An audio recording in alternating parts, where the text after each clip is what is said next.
Hey guys, welcome to today's show. And we're talking about stress and why stress can actually lead to storing more fat. And this might be one of the missing links that is holding you back from getting as lean as you want and feeling as good as you want. We focus so much time and energy on the right exercise plan, the right nutrition, and doing everything we can to improve in those two key areas. And while those are extremely important, they might not be the only thing keeping you from losing weight or being as lean as you want to be. And believe it or not, high levels of stress and poor strategies for managing that stress can lead to increased fat gain and less muscle gain. If you find yourself focusing on the right things when it comes to diet and with exercise, but you're still holding on to stubborn fat, today's show is for you. We'll be talking about the role that stress plays in your health and how to manage it to not only feel better, but get rid of some of that excess fat in the process. So, as we probably know, unless you're living under a rock, that stress is running wild in our society. And our pace seems to be faster than ever with no signs of slowing down. And this is something that doesn't seem to be going away. And as more stressors come our way, it's as important as ever to make sure that we're properly managing those stressors. Our body can't tell the difference between physical stressors and other stressors. And when you work out, for example, working out is a stressor. When you work out, it's a stress on the body. As you recover, your body responds to that stress through positive adaptations. So it eventually becomes more resilient. It builds muscle. It, it uses fuel better. It learns to better use those things that help us to grow physically. Now, if we work out every single day and never let our body recover, we're going to lose out on so many of those positive adaptations. And just like physical stressors, such as working out, affect our body, mental stressors impact our body in a similar way. So this is something that we don't always realize. When we're stressed, our body secretes a hormone called cortisol. And for those aren't familiar with cortisol, we're not going to go too deep into it. But overall, cortisol is not all bad. It gets a bad rep. It's considered the stress hormone, but it does serve plenty of positive functions as well. It's what gets us up in the morning, and it's highest in the morning. Its job is to slowly build as you sleep, and it helps get us moving and get us awake. It's also what keeps us alive. This plays a big role and is closely related to what we call our fight or flight system. And what that means is just we have our one side of our nervous system that's more fight or flight. That picture, if we came across a predator, that we'd have to either fight it or flee from it. And then there's also the rest and digest side of things, which is where we're actually lounging around. We're actually resting, recovering, and using those nutrients that we may be consumed. So this hormone is not all bad, but it's definitely not meant to be on at all times every single day, like we see so often in today's world. It becomes heightened and it becomes elevated. And I'm speaking from personal experience here, which we'll get into in a little bit. But when cortisol levels remain too high, some of the following things can occur.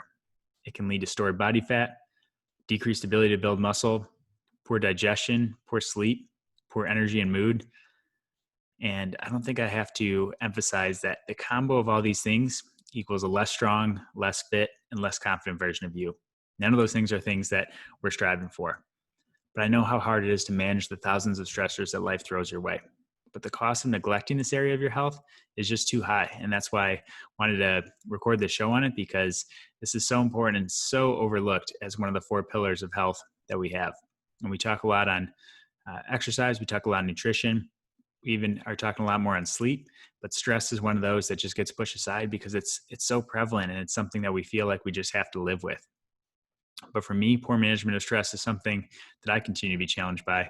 And that's why hoping to at least bring some awareness around it, because previously stress was never a big issue for me. It never seemed to be a major role player in any setting me back from my health goals, but it did gradually creep in over time.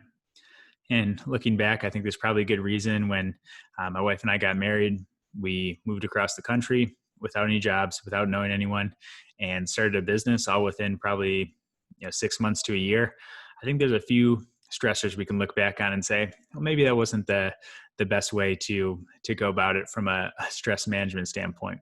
Now, I wouldn't change any of it for the world, but over time, I did notice that I wasn't looking, feeling, or performing the way that I felt I should. And this was despite putting in a lot of time and energy into my fitness and nutrition. It just wasn't enough though. I was eating super clean. I was religious with my workouts, but I still wasn't seeing the results that I thought I should with that. And by being too stressed, and mainly by poorly managing it, I'm not fully taking advantage of all the time I'm spending being healthy in the gym and in the kitchen. And sleep and stress management have been the missing links for me personally to start living a healthier and more well-rounded, healthy lifestyle.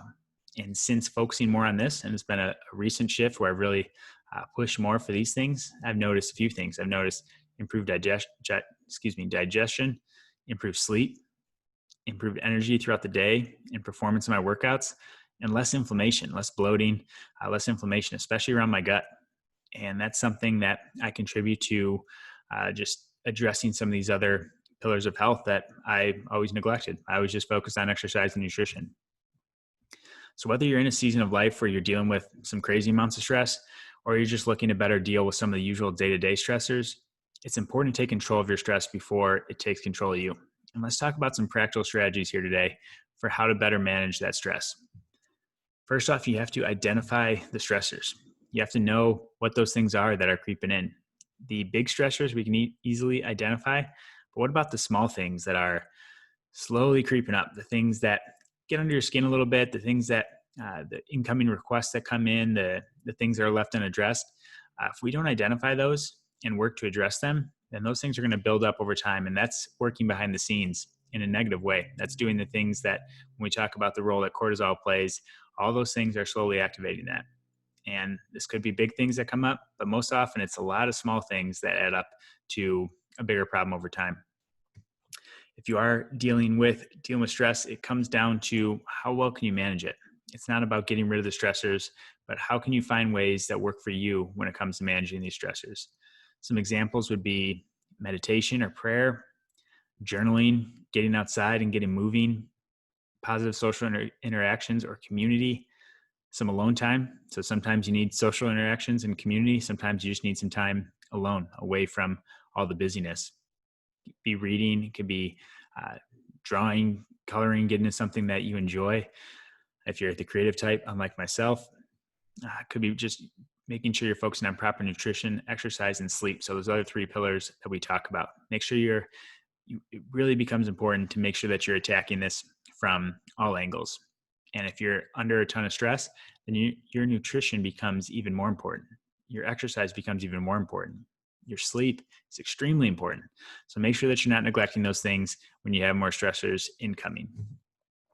So another thing I wanted to mention is that make sure you're avoiding negative responses to stressors. So find those positive management strategies, but avoid things like food or sugar intake. Avoid things like alcohol.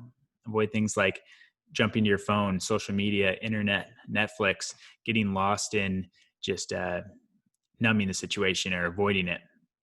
Make sure that you're aware of it and that you're trying some of these healthy strategies to address it. And that's not going to solve the problem, but that will soften the response a little bit that your body is working through as it encounters these stresses. So next piece here is make sure you have better boundaries.